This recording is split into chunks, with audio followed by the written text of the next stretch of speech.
Hello, this is Jeff Steiner from Americans in France. And today I am talking with Jeanette Malleval. Jeanette, are you there? I am, Jeff. Hello. Bonjour. Bonjour.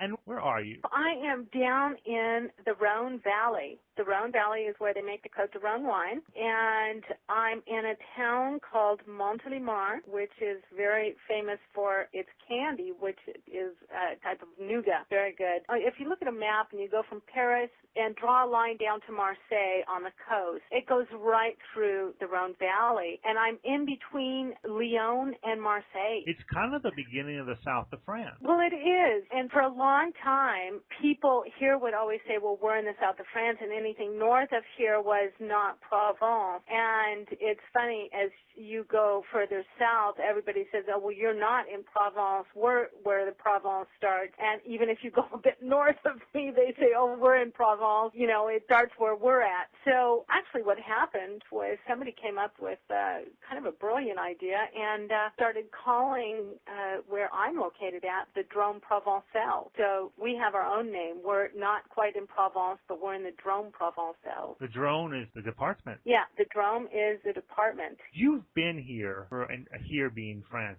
for about 30 years. Is that correct? It is. I actually stopped counting at 30. So it's been just a little bit more. My son will be 30 this year, and he was born here in the Malleval area. So, in fact, I feel really old because the clinic he was born in doesn't even exist anymore. They've torn it down. What's it like being an American in France for 30 years? Well, it's been a long, fun ride for the most part. Funny because France was so different 30 years ago, and yet it's still the same. And by that, it's just, it's just interesting because so much has changed, and then yet so much is still the same. But just technically, France has changed so much. How has it changed? Well, 30 years ago, when I wanted to call the United States, I had to go to the post office, stand in line, and then when you get up there, then you have to speak in your pidgin French, because I was still learning it, that I wanted to call the United States, and of course they just kind of shove you over to the side and say, wait over there. And it usually took about a half an hour for them to finally get a hold of the international operator, and for that operator to call my parents. There was no direct dialing whatsoever. And in fact, to get a phone in France about 30 years ago,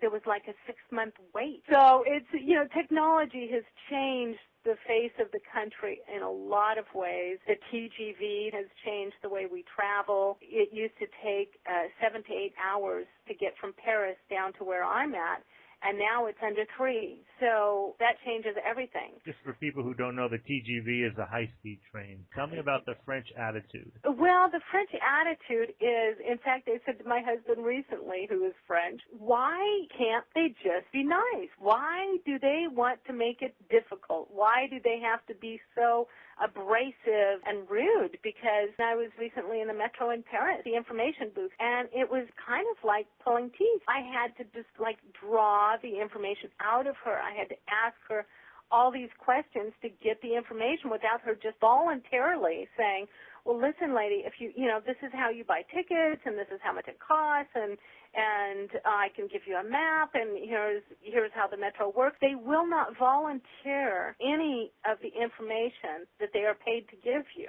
You have to really draw it out of them. And I still don't understand that attitude of why is it so hard for them to just want to give the information with a happy attitude. And, that's probably very American because we consider the customer the king.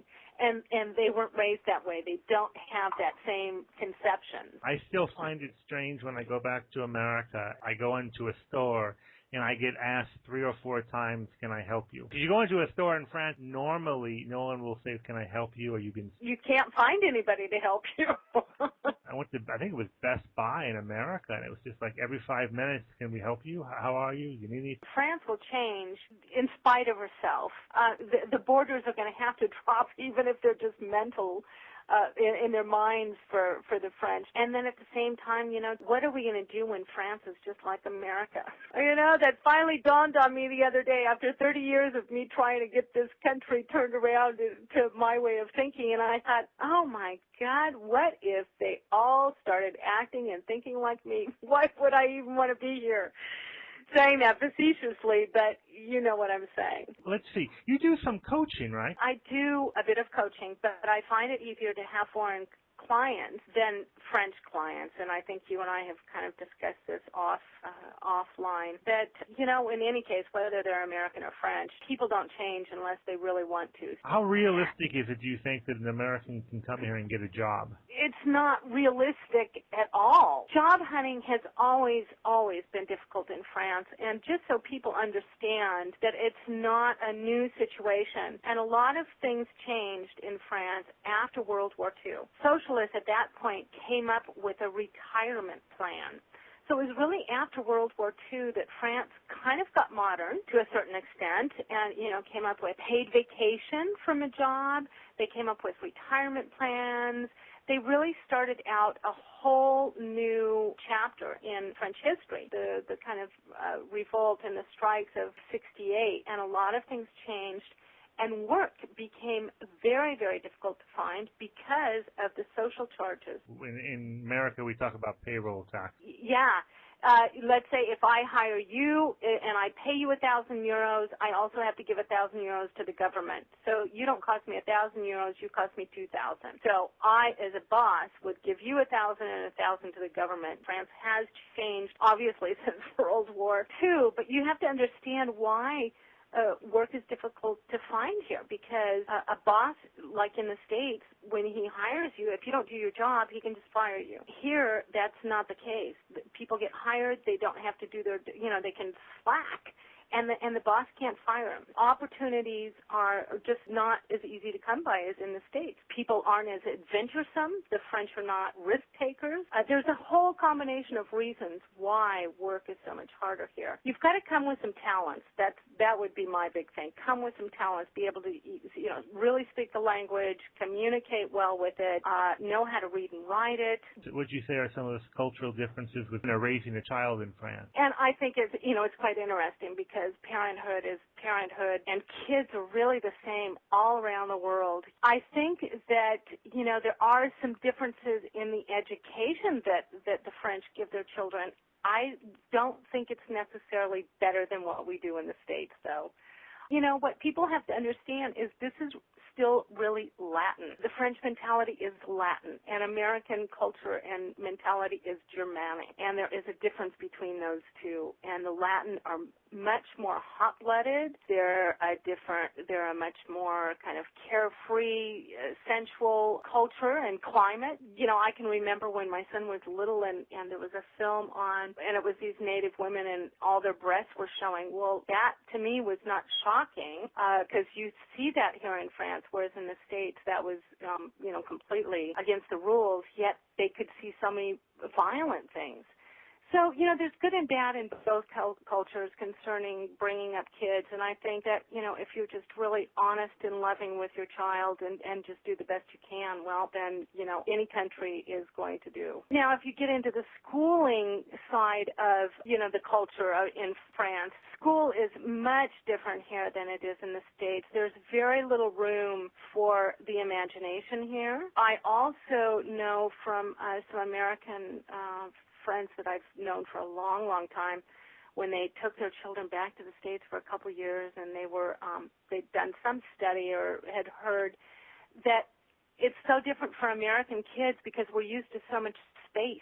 We're used to having a large classroom. We're used to having outdoor sports every day. We're used to having the room to kind of spread out, and that's what's so great about America is it's a new country. You know, it's only 200 years old, whereas here the kids can be in a school that's in an old village that was built, you know, back in the 1400s. And so you don't have the same space. You don't have the same volume. And they actually say that really affects the way the brain of a child works, you know, when they don't have the same room to spread out. They're much more confined here. They don't have sports every day.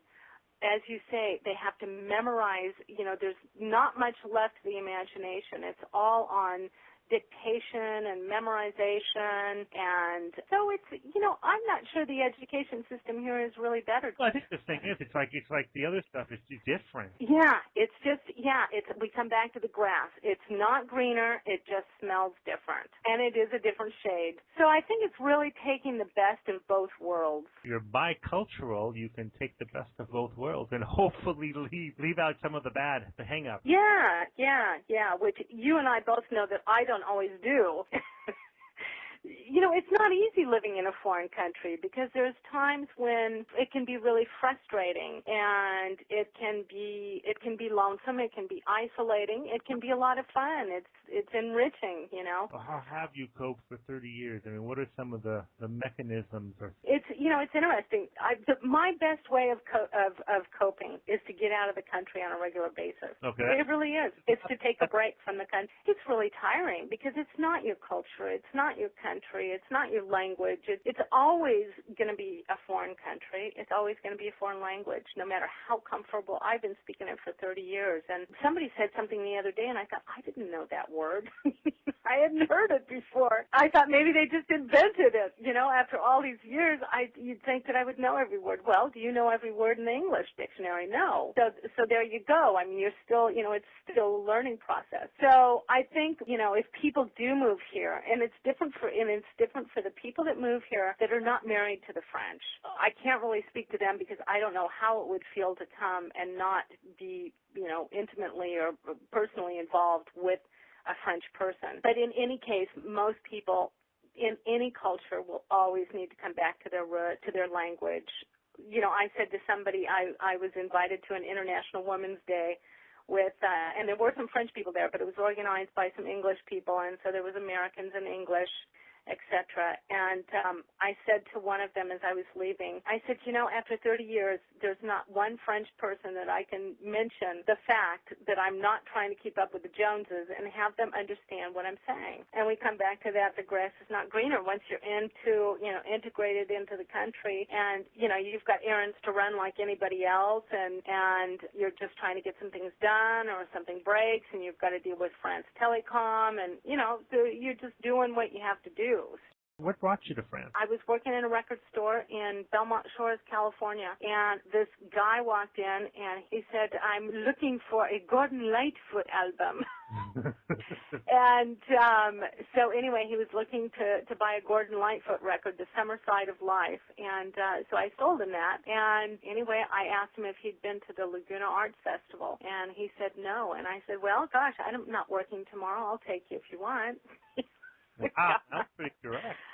And, I had broken up with my boyfriend in Colorado, and I was just so intrigued by this, foreign accent, and I thought it was cute. I'll be honest with you, he started flirting with me while I was showing him where the Gordon Lightfoot record was, and apparently, if I remember correctly, he'd stayed and we'd talked for about, 15, 20 minutes and half an hour, and that's when I said that I would be happy to show him Laguna Beach. That's how I ended up in France, because then when he left to come back to France, he said that maybe I would like to come skiing in the French Alps for Noël. So I took him to the airport, and I decided, okay, I am going to France at Christmas. You had no interest in France before that? No, although I do have to admit that my real name is Jeanette Marie, which is very French, and on my birth announcement, my mother put the Eiffel Tower. And I did not know that until Jean-Luc asked me to marry him. And that's when my mom told me, she said, it must be your destiny, honey. Let's talk about some other stuff that you like about France. Well, we can always talk about food. Now, I have to admit that we eat really well here. And I have to admit that I don't cook like they eat, though, because, I just don't go for all the creams anymore and all of that. But I think one thing that now that I've been here for so long and that I really still appreciate is the regularity of the eating and the meals, which means I sit down to a lunch every day and a dinner every night, and I do not eat anything in between time. And I think that's what shocks me when I go back to the States, and I'll go over to my cousins or my niece or my nephews, and they snack all stay long. If you had to sum up suggestions for somebody moving to France, what would they be? You know, if your heart is just aching to come over and do the experience, you know, I think some people make the mistake of saying we're moving to France and they cut off all bridges, which is not, you don't want to do that. You know, if somebody really wants to come and experience the country, I would say plan on coming for a couple years. I worked in real estate, so I would also advise people to not necessarily buy in the beginning. They can always rent in an area because you might not know where you want to live right off the bat. And you know, there's things that when you come on a visit you don't see when you're integrated. So I would say, you know, first off, come and rent for a year, do the whole, you know, live the lifestyle, enjoy the whole thing. And I would say another really key thing is practice your French. Make the effort to speak their language and to, you know, watch some of the TV and try and really understand the culture. I say that it takes about 2 years to really become fluent. You know, the easiest way to learn the language is to be in the country, that's for sure. And then to give themselves time with learning the language. It doesn't happen overnight. It's, you know, it's any language. If French is not necessarily difficult, any language just is difficult to learn unless you start with the basics, you know, and understand what it takes to learn a language. I had somebody say the other day that they were starting at that International French thing, or International Women's Day. Somebody was saying that they understood what the people were saying to them, but they still couldn't formulate, you know, make sentences. And I said, well, you're in the process. That's how it works. You start understanding before you can speak. So, you know, once people really understand the process of learning a language, then they know then they understand where they're at. Well, Jan, you know, it's been very nice talking with you. Well, thank you, Jeff. I have really enjoyed it, and I hope that everybody found that a bit useful.